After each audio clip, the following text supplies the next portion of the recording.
So, this fine weekend, I was over at Underworld Umberfloe, which is the Calgary chapter of Underworld LARP, a fantastic dark fantasy LARP that I play in. And I finally, after many months on plot in Underworld Zenithstrand and a lot of overlapping games and a lot of things going on that prevented me from coming out to play my character, got to finally play my character again. Yay! The character that I'm playing at the moment is a High Elf mage named Mareike Devereaux. Good old Mareike. She's a worshiper of the god of magic, Salam, and she has 3 spheres of magic to her name. Protections, which is excellent for ablating damage. Sigil, which is basically like a buffing sphere, mostly. Like, you're using it to force multiply other people or yourself. Give yourself proficiencies, give yourself more damage, give yourself more defenses, that kind of stuff. And then the third sphere, which I keep very quiet and very secret and definitely don't advertise, is witchcraft. Witchcraft is a super illegal, very dangerous to have sphere of magic that requires that you have made a bargain with a demon to possess it. And making bargains with demons is illegal. It's bad. It's not good. It's just about the only thing in Underworld at the moment that is like, if you do this, you're probably gonna be killed by either other players or the in-game law, right? It's very bad, not good, dark magic, right? So I've got 2 spheres of magic that are sort of buffing spheres, protections and sigil, which are both like ablative and supportive and, you know, that kind of thing. And then I have witchcraft, which is like super, super illegal. So most of the time I'm just a very peaceful, very non-frontline, very chill, buff up your allies kind of a caster. It's great. It's very fun. And then occasionally I get to bust out the witchcraft. But I try and keep that as quiet as possible. Though I'm terrible at keeping secrets, as you can tell by the fact that I'm telling you all that I have witchcraft out of game here on this stream. If there's one thing I know about LARP, it's that if you tell a secret to someone out of game, eventually it will be in game. It's just inevitable. It's just inevitable. There are too many people and too many things to keep straight one way or the other. So I sort of just accept that people are going to figure it out, right? And lots of characters in game know that I have witchcraft. I mean, maybe like 7 or 8 characters, which is a lot. That's a lot of mouths to keep shut. A lot of mouths to keep shut. And they're not very good at keeping shut most of the time. Freaking people. Giving away my secrets. When I trust them. God. Anyway, you get my idea. So, now that I've given you a basic, you know, a basic sort of overview of who I'm playing, the fine high elf mage, Mareike Devereaux. Let me tell you what happened this weekend. So, this weekend, we were at Umberworld Umberfloe, which participates out of a fine campsite with nice heated cabins and, like, think summer camp, but, like, full of LARPers. And the game was pretty big. There were 47 players, and then the NPC team on top of that, so it was like a 55-ish person event, which is big. It's big around here. It's super nice. I like that. And I haven't been for a while. I haven't been to Umberfloe for 6 or 7 months, I want to say. But anyway, things have changed. Sentiment has changed in the prevailing 6 or 7 months that I have not been there. And 2 of my allies, the lovely Belhaven and Meliana, had decided to change religions while I was gone, which was a bit of a problem for me initially coming into the game. They used to worship the god of war and battle, Dalerion, a dark god who's all about strategy and winning and you know, tactics and that kind of stuff. But have since had some intervening drama regarding that and swapped over to the light god Roland, who is about law and justice. Now, you might be thinking, why is this a problem for you, Elf? Well, these are two people who knew that I was a witch. And one of Roland's tenets is suffer not the witch to do their witchy thing, basically. No witchcraft allowed. So awkward.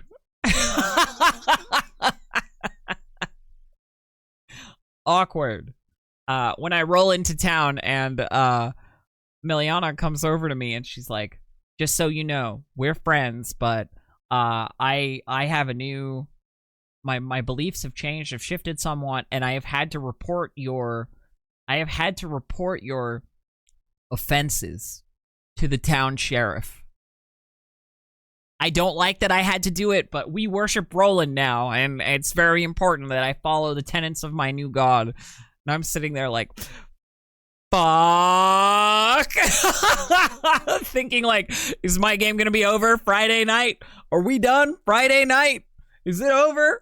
You know, am I coming into game and getting catapulted back through the portal, running, putting on my running shoes and dipping into the forest, you know? Yeah. Thankfully, the town sheriff and I have already had this conversation. The lovely Ash, played by my friend Tammy, is the town sheriff, and she's kind of a little bit of an airhead moron. I say that with the biggest affection that I can muster, but she's an idiot. Her character eats thumbtacks. That kind of idiot is all I'm saying, thinking they're candy, okay? I watched this happen, all right? She's not smart. And thankfully, she worships the god, or not the god, she worships a dragon called Caltraxis, who is like the local dragon, because it's like gods or dragons. She worships a dragon called Caltraxis and has recently become a dragon knight, which is sort of a cleric of a dragon. And Caltraxis' beliefs are all about community and fostering good community and protecting your community and positive, you know, good stuff, right? So as long as I'm a benign presence, I don't think Ash and I are gonna have a problem, which is good. But basically we had a conversation where Ash came over to me and she's like, "Are you a witch?" And I said, "Of course not, Ash. I'm vehemently against witchcraft." And Ash said, "Okay, well, some people are saying you're a witch, and I told them that last time we talked, you had a magic item, and you're very sorry about having that magic item that did witchcraft stuff. And I believe in second chances, so it's okay. No problems. It would be impossible for me to prove that you were a witch anyway, because, like, how would I do that if you didn't do any witchcraft, right? Or if, like, I didn't see any witchcraft that you cast. So, like, how would I even investigate that, right? How would I even investigate that?" And I'm just sitting there nodding along like, "Yes, Ash. Mm-hmm. Absolutely. I agree with you. It would be a very difficult investigation. I'm not a witch. I promise I'm not. Definitely not a witch." And Ash is like, "Okay, good. All right. Good to know. I'm glad we got this sorted out very quickly."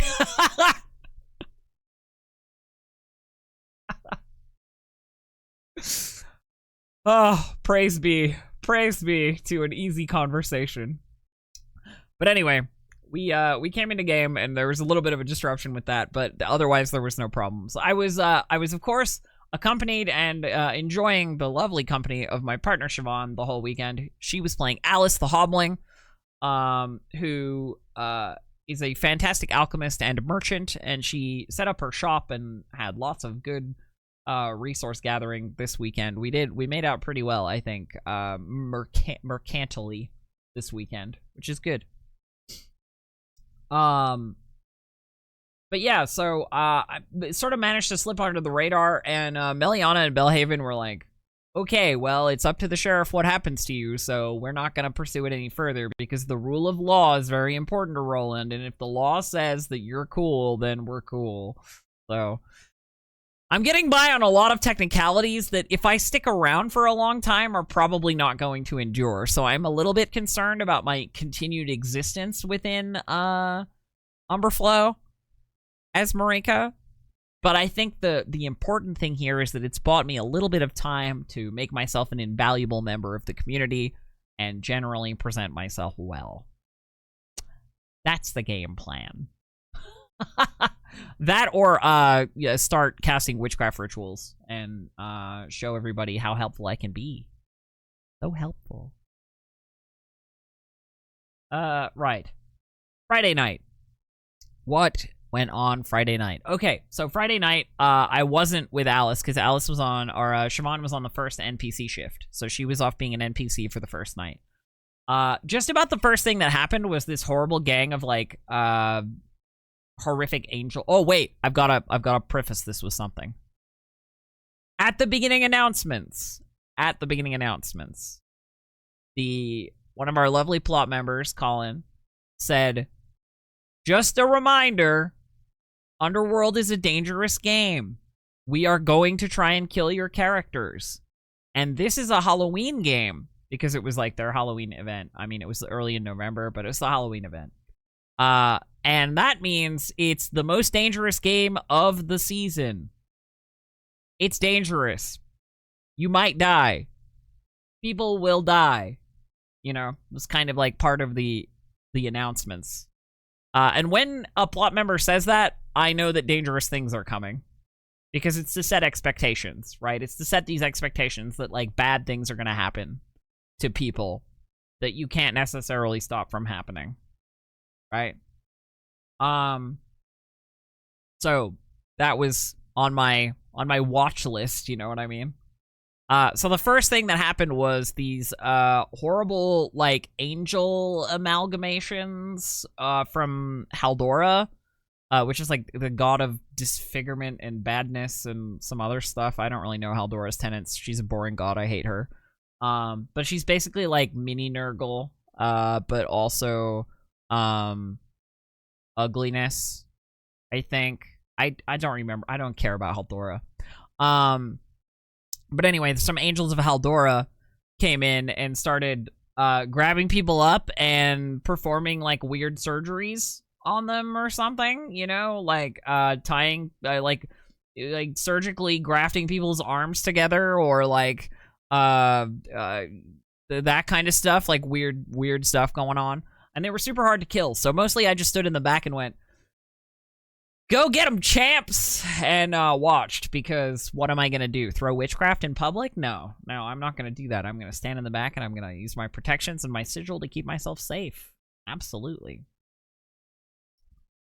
The other relevant plot detail that was going on is that there was a portal nearby, an open portal to the heaven of a dead god named Sabrina. Now, Sabrina is an ancient god from Underworld lore that used to exist, but that sort of got overwritten in the lore when, like, editions changed, basically. And she used to be the god of beauty and love. She's sort of an Aphrodite god, you know?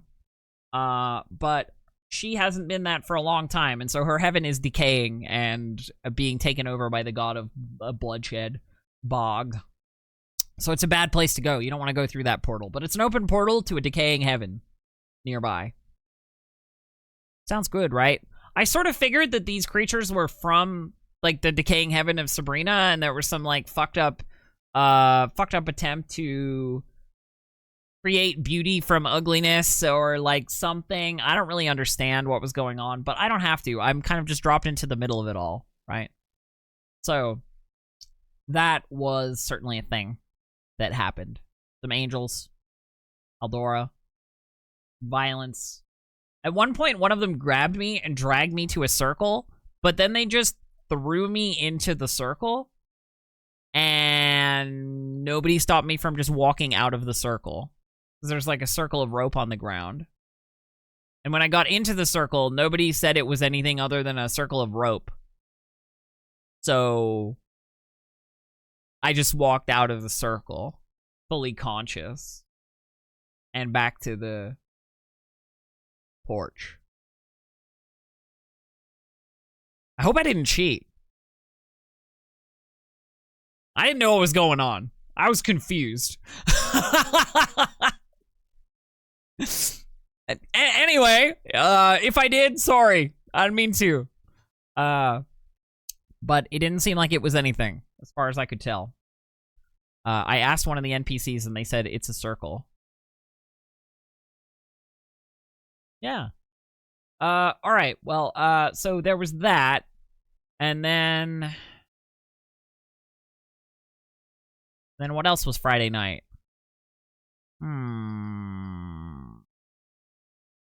Friday night's always the toughest one because it feels like kind of a blur, right? It's mostly talking to people, making introductions, letting people know that you're around and that you're here, and you know, engaging with some of stuff briefly.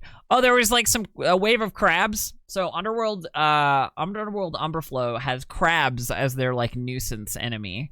So when there's a break in play, wave of crabs happens, and it's just like big crabs that come up from the shore and come out of every nook and cranny and attack things. They're just giant crabs. Underworld Umberfloe always returns to crabs. I love them. They're annoying and beautiful. A pain in the butt. But they're not very strong, which means that anybody can fight them, which is great. I love enemies that can be fought by anybody. Did I do anything else Friday night? I should have taken notes. Sometimes I do. Didn't this time. There was some talk of vampires on Friday night, I think. There was like a vampire or two like wandering around looking for blood. And that was a little bit spooky, but nothing overly problematic. When there's like one or two isolated vampires, they're handled relatively simply. And by relatively simply, I mean stay away from them, or run away, or gather in big groups. Usually the play. Vampires are very strong and nasty, and they will kill you. Avoid them. We make all our potions, scrolls, and weapons from crab parts. Yeah, the old Underworld Umberfloe economy. All crab parts. There's a lovely character that one of my friends plays called Atlakoya, who I made lots of gestures of friendship towards this game because they follow the god of contracts, Ixiad. And Ixiad is sort of the dragon of contracts. The dragon of contracts, Ixiad. And Ixiad is sort of the dragon of demons, so to speak. Like, it's Ixiad's fault the demons exist, almost. And so there's a whole bunch of overlap between witchcraft and Ixiad and demons and contracts and all that kind of good stuff. And so she's a perfect friend to have, and we get along very well. It's nice. We had lots of good conversations this weekend about theology and attitude and so forth. And I think Atlakoya is going to make a fine addition to the organization known as the Emporium that Alice and I are working on. Mostly Alice. I'm just an employee. Yeah. I think my Friday night was pretty simple. Yeah, other than that, I think I remember that being most of my Friday. Saturday morning, however. Saturday morning. I didn't sleep very well Friday night. That's for sure. Slept very poorly.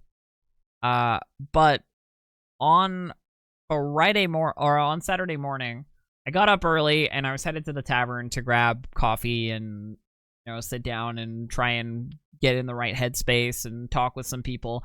I really love early Saturday mornings because usually you can get like one or two people by themselves or like alone that you don't usually talk to or that are up as well early in the morning and doing stuff. And so it's easy to have like a really nice in-game conversation that's like about nothing except, you know, maybe some character stuff, like talking to people and introducing yourself and having sort of quiet conversation. Saturday morning is really great for that. Same for Sunday morning. Basically, any really early morning at a LARP is really great for just, like, talking to people. Sometimes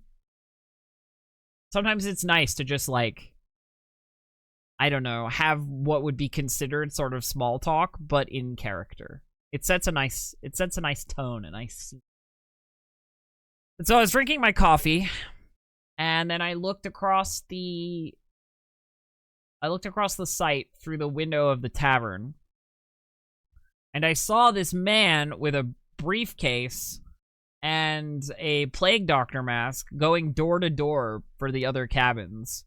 And he'd go inside, and then he'd come out. Then he'd go to the next one. And that's never a good sign. And just about when I was about to comment on it being suspicious, someone burst in and was like, something really bad is going on with this guy. He's, like, doing surgeries on people. And, you know, it's like something to follow on from last night's horrificness. And so a couple of us hopped up from the table and we went to go check on this situation. And we approached this guy. I think it was Verusian who approached him. Verusian is one of the deputy sheriffs and sort of a roguish fellow. And so he approaches this guy and says, like, hey, what are you doing? Guy says nothing. He says, excuse me, could you stop? Could you come with me? Could we talk? And guy says nothing. And then Verusian's like, all right then, and starts attacking him. And Verusian hits him for like 2 or 3 magic with a sword. And this guy swings back out with 500 magic with a dagger attack. And I watched Verusian's player get hit with 500 magic. And they stopped and they went, wait, 500? And the NPC, like, nodded. And then Verusian just basically, like, catapulted himself to the ground. Like, he just, like, fell over backwards. 500 is an insane amount to get hit with, by the way. If you're getting hit with, like, 10s, it's scary. 500 is a nuts amount. You know, there are abilities called slays that swing for 50, you know. So 500 is a lot. So he's knocked to the ground, and I'm like, well, shit, if he gets hit for 500, there's nothing I can do. You know, I've got a magic stick and some protection spells. There's nothing I can do against this thing. I can't stop this thing. And so I ran to the cabin I was staying in where some people were still asleep, like Ash and Alice and some others. I ran over to the cabin and, like, frantically knocked on the door and went, hey, so there's this huge monster. It's totally murdering the shit out of people, and I don't know what to do about it. So, wake up so that he doesn't come in here and then kill you in your beds. Okay, bye.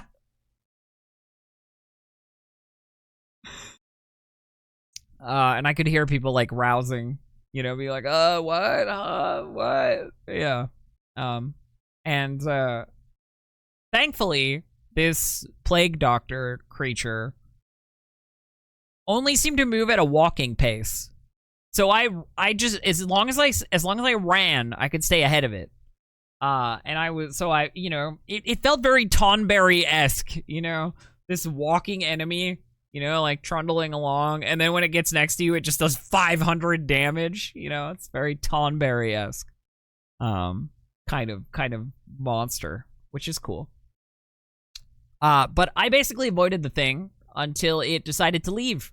I don't think anybody killed it. I think it literally just walked into the portal to Sabrina's heaven. So I don't know what it was doing there, but I think that's where it went. So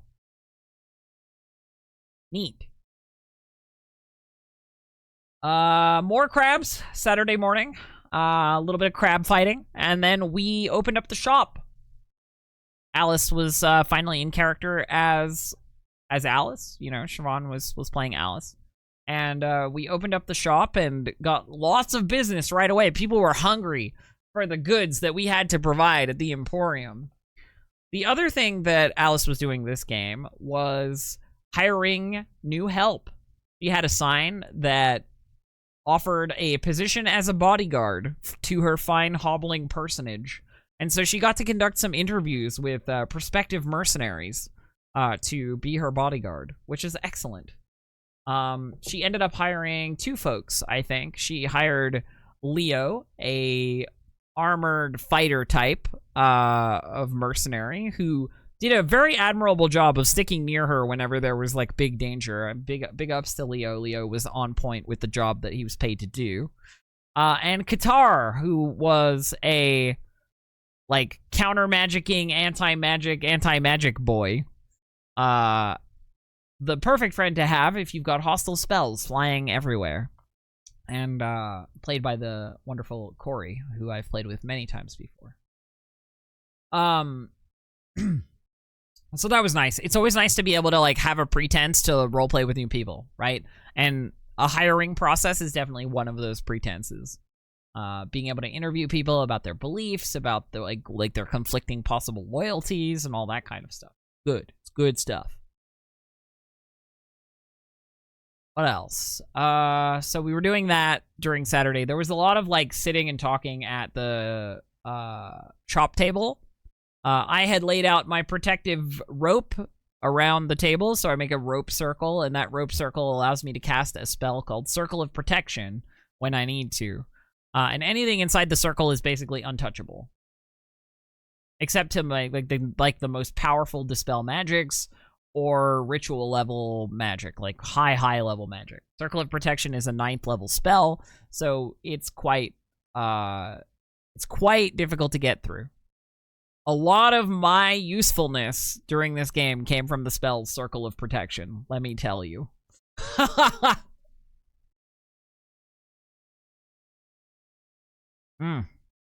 Sorry, needed a sip of coffee. But yeah, Circle of Protection. Excellent spell. And the real trick to it is making sure that you have the rope already laid out when you need to cast Circle of Protection. It's like it's already ready to go, because otherwise the time to set it up is kind of gonna be a problem.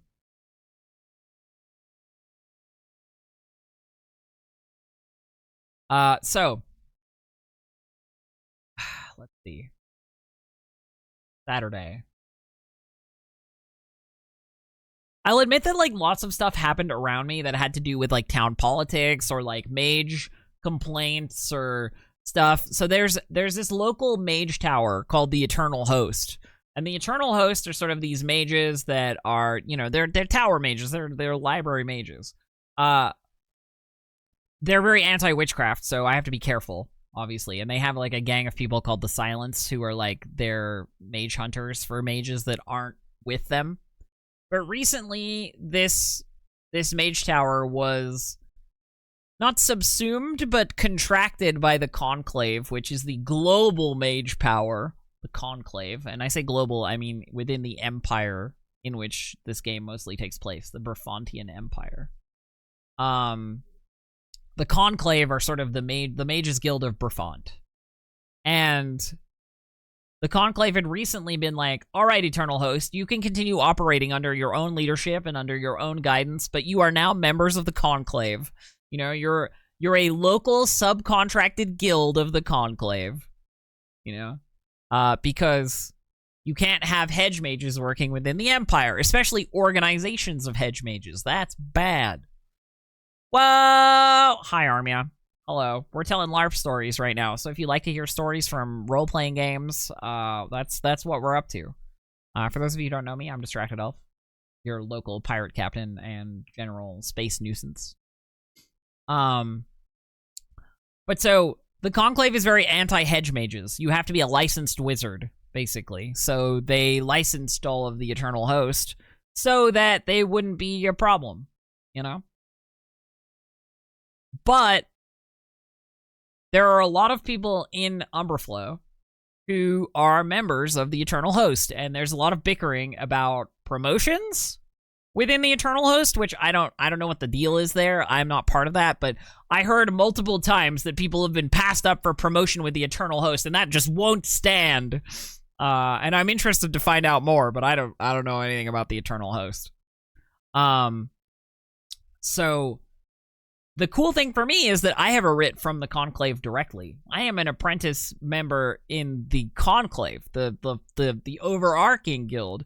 So people kept saying, oh, were you a member of Eternal Host? Are you going to join up with the Eternal Host, Mareike? Because you're a wizard. I'm like, well, I'm a member of the Conclave, so technically I'm a member of the guild that owns your guild.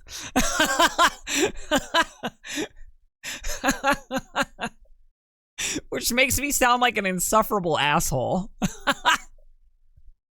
But I'm like, I don't need Eternal Host permission because I have Conclave permission.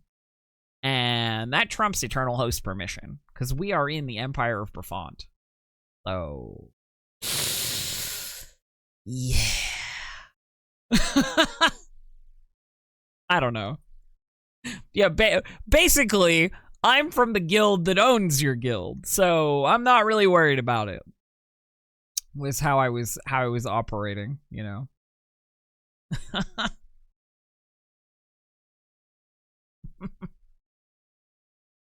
I was a little bit smug about it, I won't lie. Though I think my writ may be expired, so I may have been lying. Don't look into that. So anyway, what was I saying? Saturday. What else did I do Saturday? Saturday midday-ish. There were some Fae shenanigans. We had some, like, Fae stuff happening, attacking, but mostly you know, it's mostly that I was manning the shop front and we were making money on the shop, hand over fist, which is nice because Siobhan puts a lot of effort into the presentation of the Emporium's shop front. And so sometimes it needs more than one person to run it because she'll be talking to someone doing an interview about mercenary work, and I'll be running the shop while she does that, and then asking her questions if I need to, and so on and so forth, and like a bunch of that kind of stuff. We were doing a lot of social RP on Saturday during the day, which is awesome. And Unoriginal, you're actually right about that. Yes, many months ago, I did write a letter to the Conclave saying that they should probably deal with the fact that the Eternal Host exists and are not members of the Conclave. So they might have me to blame for that. That might have been my fault, I think. But that was many months ago, and I never really got a reply about it. And also, I hadn't been back to Umberfloe for many months, so I just assumed that, like, that didn't matter, to be honest. But I kind of did bring in the Magic Homeowners Association, yeah, to you know, to permit what was going on within the Empire's jurisdiction. That might have been my fault. Maybe. It's possible. Anyway.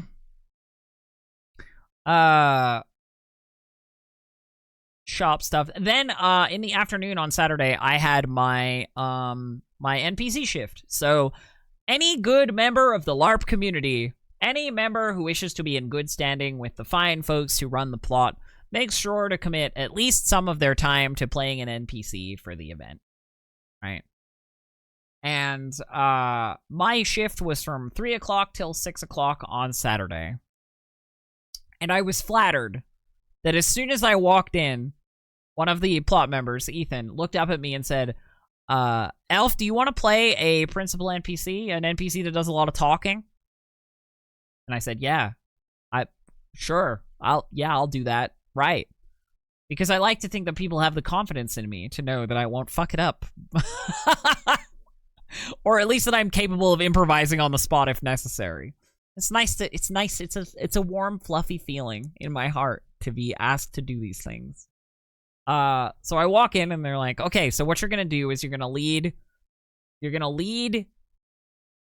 a group of villagers in a circle around the entire site. You're going to gather some players, you're going to take them with you, and you're going to lead them in a silent walk around the site to a spot where you're going to perform a ritual or like a ceremony to protect your village. You're just like a villager from a local village, and you're going to perform a ceremony to protect your village, summoning the guardian of the village to protect it for the year. And you need people to help you because you need the guardian to be strong. So you're going to go into town, you're going to gather as many people as want to come with you, and then you're going to take them on a walk that will take about 5 minutes through the woods. And you're going to say not a single word while you do it. And while you're walking, other NPCs are going to join you from the sides and from, like, random locations in the woods and just walk along with you silently, right? Until you get to the spot. It's supposed to feel, like, uncomfortable and like, intense. Like, okay, I can do that. And once you're there, do a speech about the spirits and the hallows and the veil and the guardian of the village, and then have everybody commit their blood to the village guardian. You know, cut their hand and put the blood on the ground and summon the guardian. Which is like, oh, okay, this sounds like witchcraft. Blood magic is often bad. Bad stuff. So I'm like, well, what if they attack us? Well, if they attack or kill any villagers, commit the entire villager who's injured or killed to the guardian, and then the guardian will come out immediately and start murdering people. Okay? Sound good? I'm like, yeah, I can do that. I can be a cult leader. Got it. Basically what I do every day.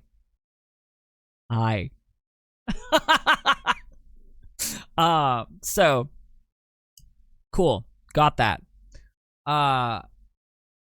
So I went out, I gathered up a bunch of players, and we went on a silent walk, and it all went perfectly well. I took them around on a big loop around the site, and then off to where we wanted to do the ritual.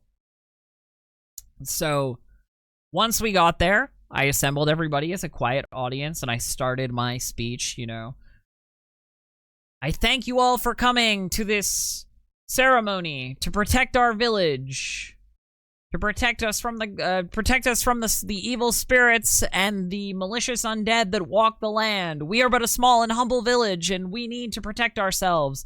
And so each year we summon the Guardian, and the Guardian protects our village all year long. He asks only what we can give, and what we can give is that which runs through our veins, blah, blah, blah, so on.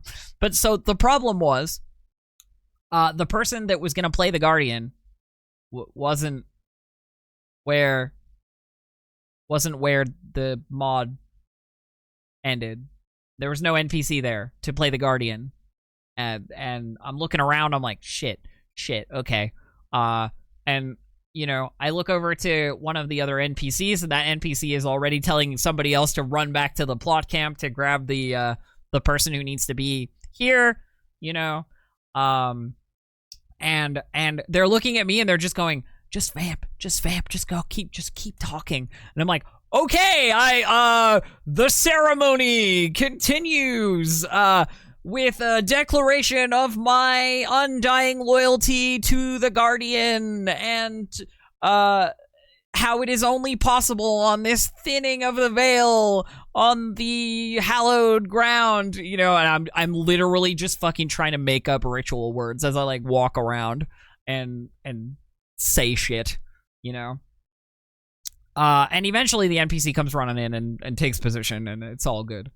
But then I take out the dagger that I'd had hidden under my robe, and I go, I commit my blood to the Guardian, and I slice my hand, and I do a little gesture over where the NPC is sitting. And immediately all the villagers are coming up one by one and taking the damage to commit to the Guardian. And some of the villagers only have enough health that they can take this and then fall unconscious. So there's some dramatic villager unconsciousness happening just to, like, put the players ill at ease, right? And then once all the NPCs have done the thing, I look to all the players that have come with us and I go, who among you will commit blood to the Guardian to defend our village? And I am expecting no one, because giving your blood to people is a bad idea in this game. It's very bad. It's a very stupid idea. It's very dumb. Not a good plan. But immediately I've got volunteers. So people are coming up, and I'm slashing their hand, and they're committing their blood to the Guardian, and I'm describing this, like, mound of blood and mud growing from the dirt, you know, into a vaguely, like, blob humanoid shape as this continues. And we get down to just, like, the couple of holdouts who are making the, I think, correct idea to not give me blood, right?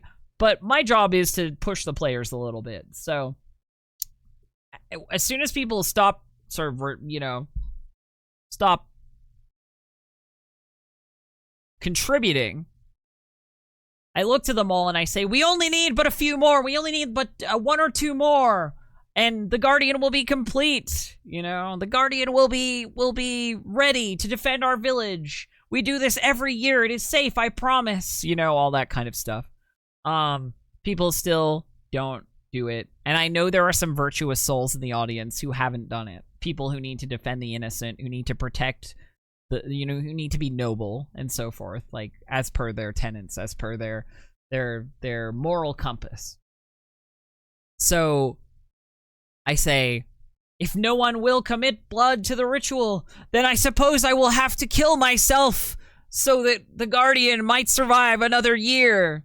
And immediately one of the other NPC villagers jumps in, and I love this. This was like the best, and praise be for this.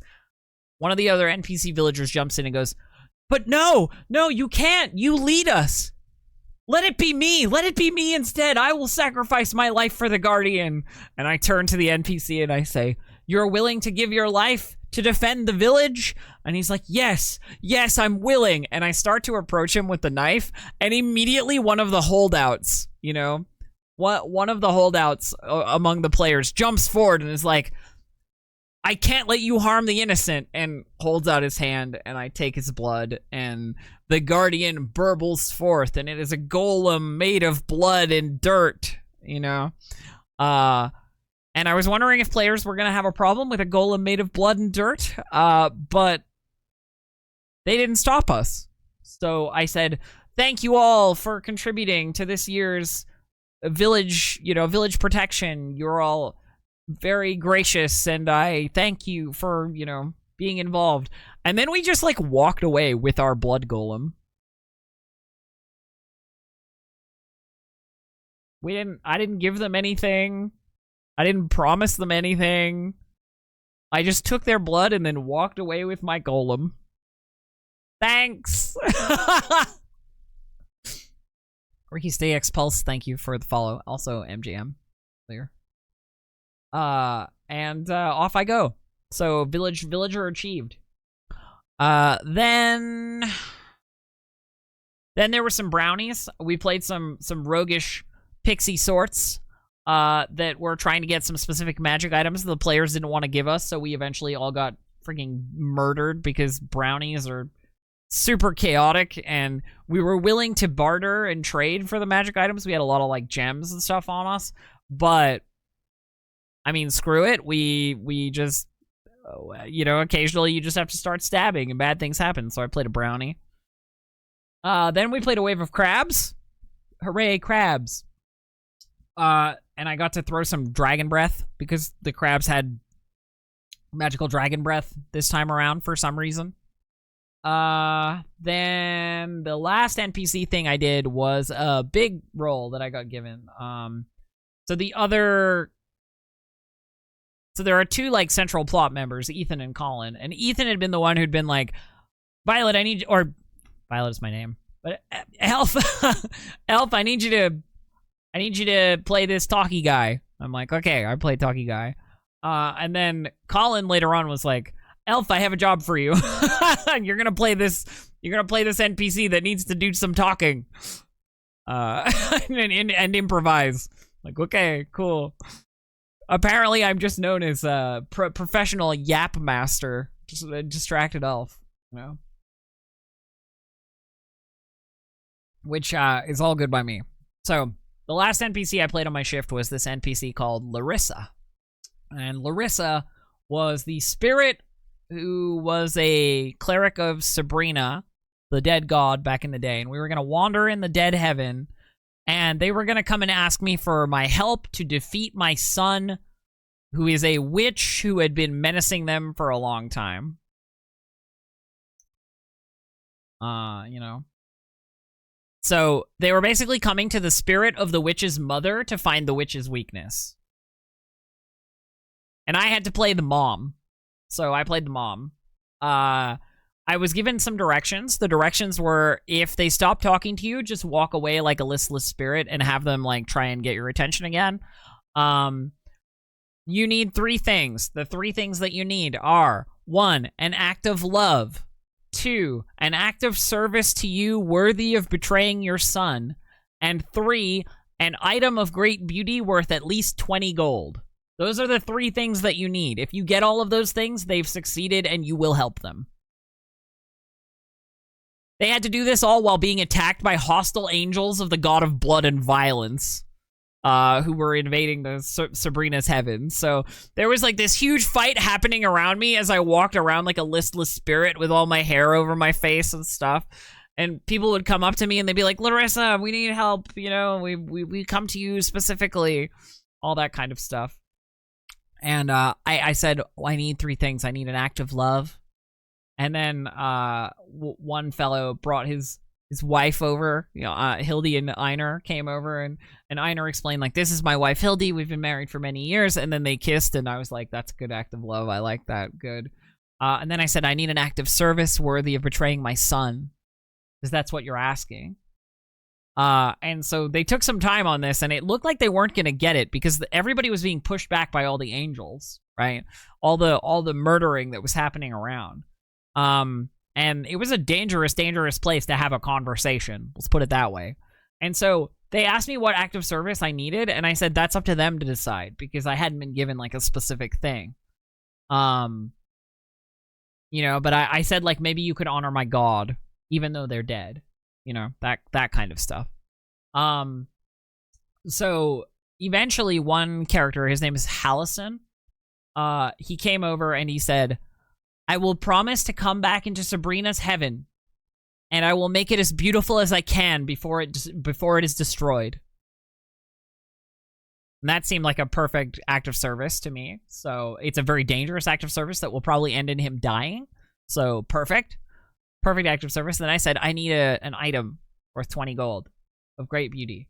And Hallison handed me his sword, which was an item that had like magic spells on it and stuff. It's like a magic sword. And so I thought, that's good. That's perfect. We'll do that. And so they succeeded in getting Larissa's help. I don't know if that panned out at any point, but then they all ran out of the heaven because they were getting murdered. And I was done NPCing for the night. Yay! Back to being a character. Yeah. It was fun. Good time. I really like playing big NPCs. I always enjoy it. And I hope that people enjoy me doing it. So, once I was back in character, I got the updates on everything that had happened over the course of that evening. We went back to tending the shop for a little bit. Then what happened on evening on Saturday?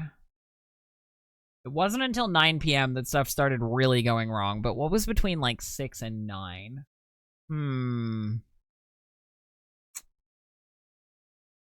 I think I was having a lot of like private conversations with people. I was pulling a lot of people aside and like going to quiet corners and talking with them about things that I shouldn't talk about with people, to try and solidify friendships and alliances and working with people and so forth. Oh, there was the big undead attack. Right. I remember now. Okay, so at one point, we're sitting in the tavern, and around one of the tables, I'd finished just eating some dinner, and someone busts into the tavern and goes, undead are coming. Lots of undead. And there'd been rumors about this like big necromancer I'd been hearing about called Romero, who had been menacing the town a whole bunch, and I was sitting in my circle, so I thought, well, I could just activate Circle of Protection and we'll probably be fine, right?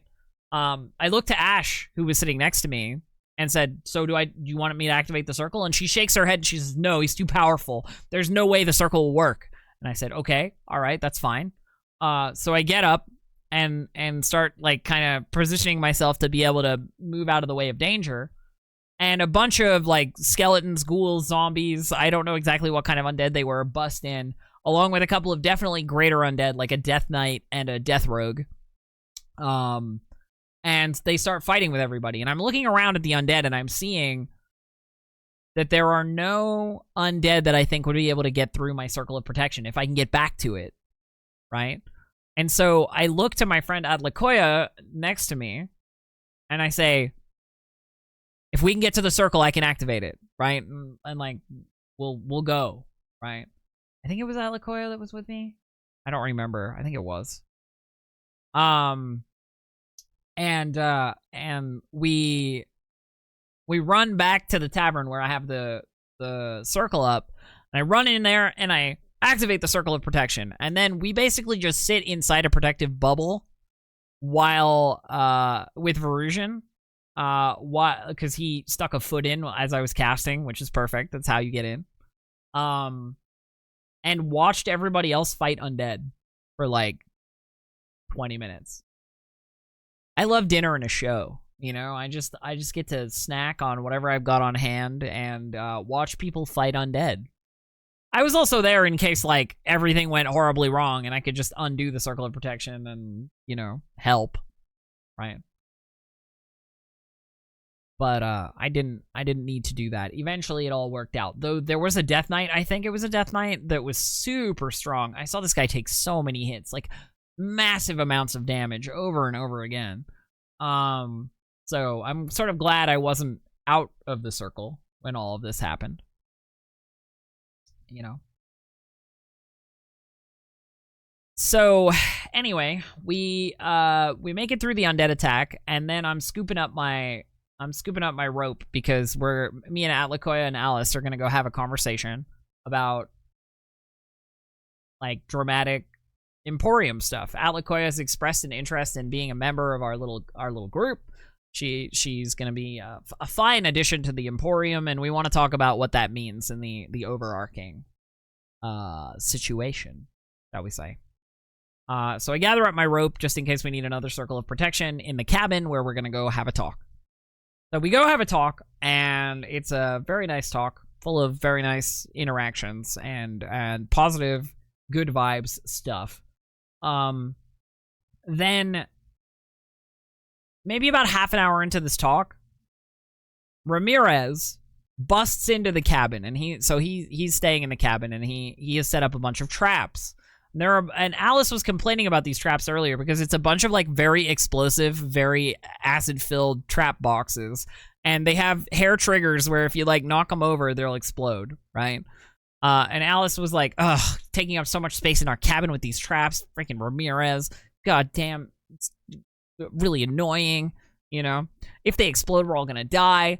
But so Ramirez comes busting into the cabin and runs over to the triggers of his traps and sits down and goes, vampires are out there. And I'm like, oh shit. Vampires? Really?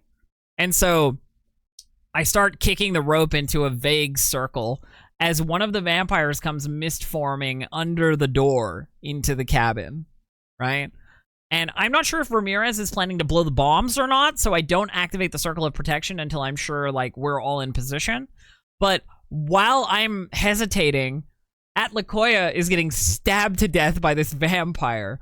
And thankfully, Atlakoya is smart enough to keep this vampire outside the circle, because if that vampire had gotten into the circle, we'd all have been dead. 100%. No way we would have survived. We'd all be dead. So praise Atlakoya for that. But I managed to incant the circle, get the circle up. It was a very small circle where we all had to stand up, and it was very awkward, but we were protected from the vampire. And we had the bombs just sitting there, unarmed, or not unarmed, armed, but outside of our reach. So the vampire gives up and leaves because they can't get through the circle of protection. And I'm thinking, do we take the circle down, or do we keep it up? It's not a comfortable circle to be in, but we continued to just like have a conversation for about 30 minutes while we stood there, because I didn't have another one unless I memorized, right? I was out of spells, basically. So if I took it down, we couldn't put it back up conveniently without using someone else's resources. So we stood there and we continued our conversation while we could hear the absolute murder and rampage that was happening outside. Whatever was going on outside this cabin, we had no idea what it was, but it was bad. It was very clearly and very loudly violent and bad. So we were glad to be in a nice protective circle, even if it was awkward. At one point, somebody started picking the lock on our door.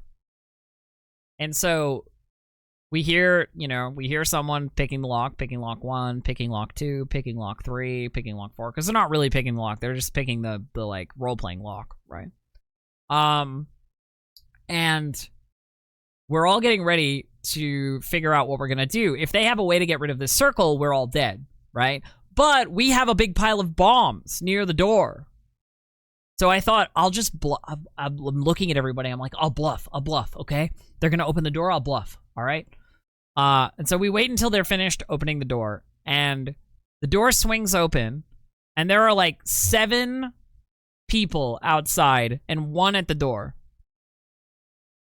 And he looks at me and he smiles, and I say active circle of protection, first of all, because you'll see the circle, right? And then I say, you have 5 seconds to back out, or we blow this cabin sky high. You will be able to see this thing from space, right? And I've got Ramirez in the back, like, nodding along, Alice nodding along. There's, like, confidence, right? And I'm like, you have 5 seconds.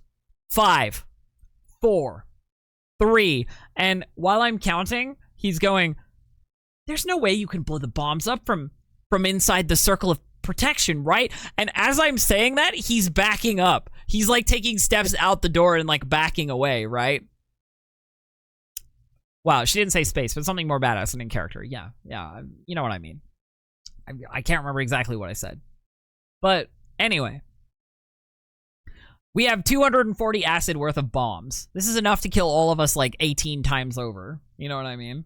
And it'll hurt an NPC real good, if not kill them. Even a strong one. So I'm counting down and he's backing out. And I'm like, there is much easier pickings elsewhere. You don't want to come in here. And he's like, yeah, fine. Oh, let's go, boys. You know, and him and his gang like moved off, basically. Like,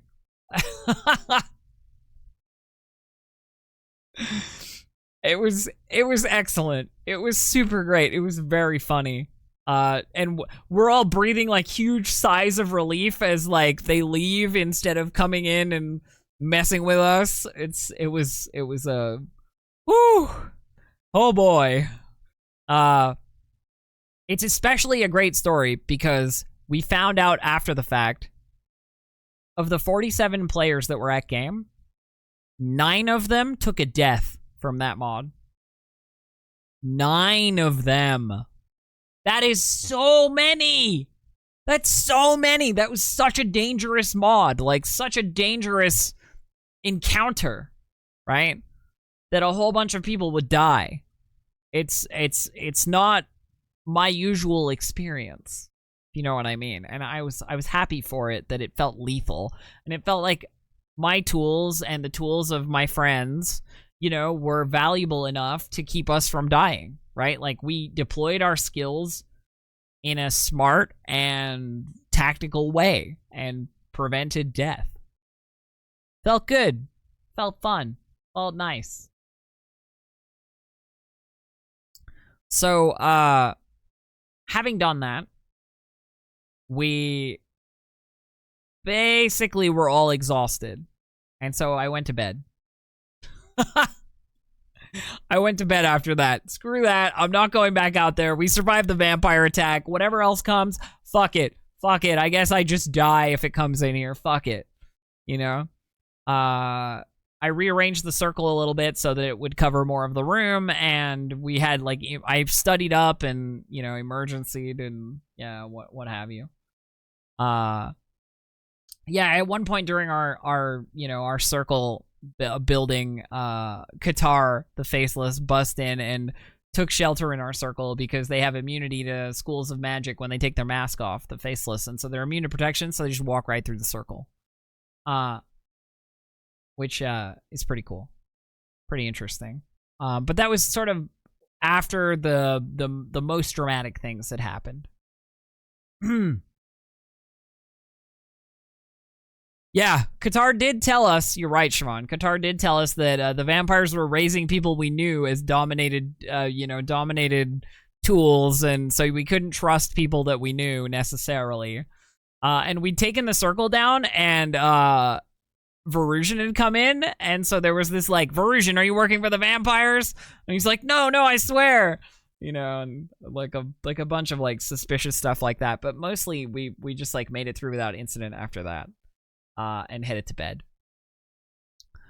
Sunday morning, a nice quiet morning, as per usual. Had my coffee, chatted with some people. I think we opened up the shop again once Alice was awake. Did a few transactions. Sunday usually is just some small stuff and then the final mod. And the final mod was we're going to go and fight this witch. However, the NPC that was going to lead us there was a member of the Eternal Host's Silence. And I was very, very, very, very worried that he was at any point going to say sense witchcraft, and I was going to have to say here. So I didn't want to come along on the mod because I didn't want the Silence to notice me. Witchcraft is not their favorite thing. So what I did was I stashed all of my items, my staff, which has a witchcraft spell on it, and my various pieces of gear. I stashed them all. And then came anyway, like with none of my gear. So even if I died, all that would happen was be that I died and all my stuff would be fine. I came along and I hung at the back and did like supportive stuff, and I was walking around the battlefield, dispelling people and buffing people and being a support caster. And I think I must have like a certain movement pattern or a certain way that I do things that spooks people, because I was walking through the battlefield, giving people buffs, touching players and incanting spells, and seeing people getting turned into frogs by witchcraft and dispelling the frog spells, these kinds of things. And as I'm walking past, with purpose, Belhaven just throws a Swamp Walk spell at me. And I look at him, and he looks at me, and I look at him, and I say, I'm Mareike, you idiot! And he's like, oh, I thought you were, sorry, you were just moving with such purpose. It was like too close, it was like whatever it was is too close to me, So I guess my purposeful stride out of the corner of Belhaven's eye, I must have looked like an enemy. And so he threw a Swamp Walk at me to prevent me from moving fast. And so I'm standing there and he's like sheepishly like, fuck. I'm sorry, Mareike. And we sort of had this like funny exchange. But it was so funny. I was getting ready to fight him because I thought maybe he was dominated or something. I had a dispel magic like prepped up in the chamber, like ready to just throw at him to make sure that like everything was okay. But when he broke and he was like, I'm so sorry, I knew everything was okay. But it was so funny. It was just like, so infrequently does an ally just whip a hostile spell at you. I was flabbergasted briefly.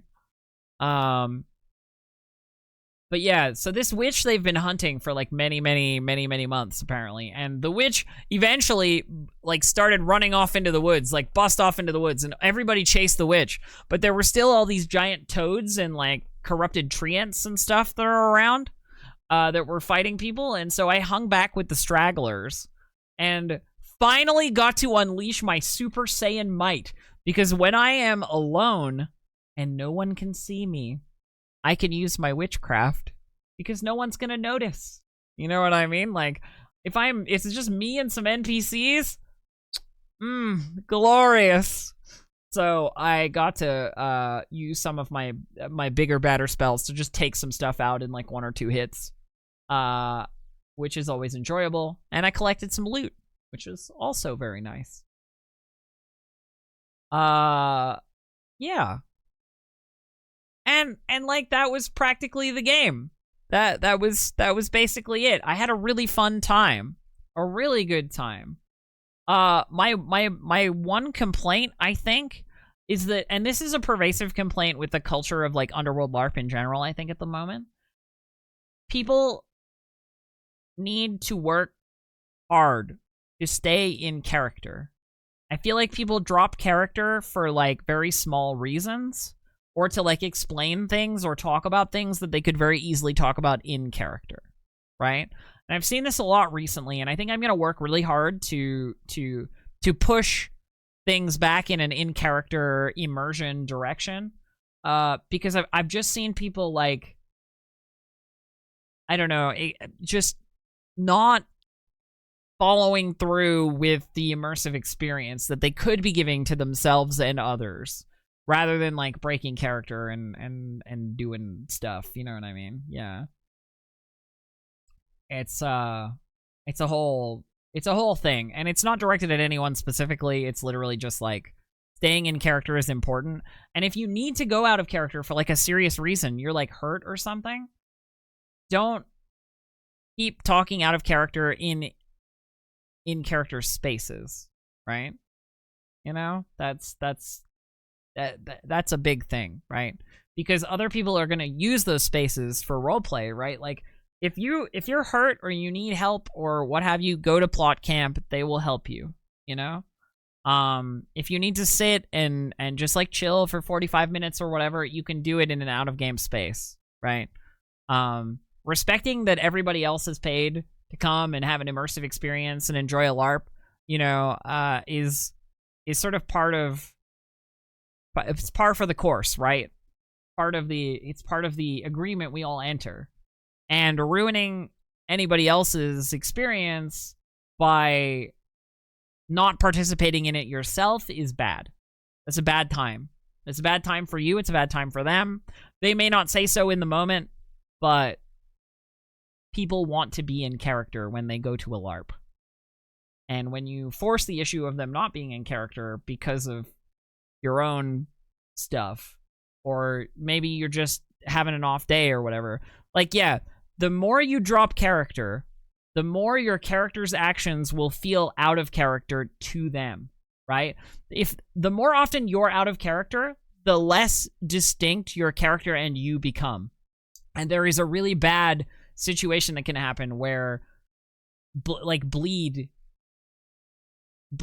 feels very real, and bleed being like the emotional bleed over between in and out of character, right? Like, and if you yell at someone in character but you're often out of character, how are they supposed to tell the difference, right? How are they supposed to process that as like this is a fun role-playing action versus this person is really angry at me and it feels bad action, you know? Anyway, that's my 2 cents on that matter, right? I think being in character is important, and considering what your character is about and what they do and how they are things that you should think about, and you should apply. It's basically amateur acting for an entire weekend, and I get that it can be tiring to keep that up. Also, Pronunciano, my confidence is never shaken by anything hittable by a car. It's true. Yeah, never. I just ram it with my spaceship. No confidence ruined.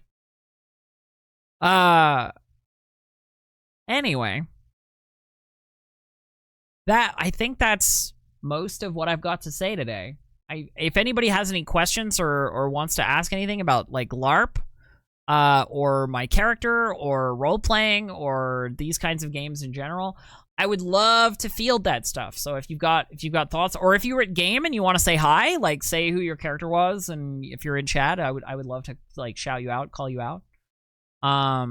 If you happen to be at today's or at this weekend's game. And I'm looking forward to the next one. I'm definitely going to be at the next Umberfloe game. Or I'm going to try to be anyway, as much as possible.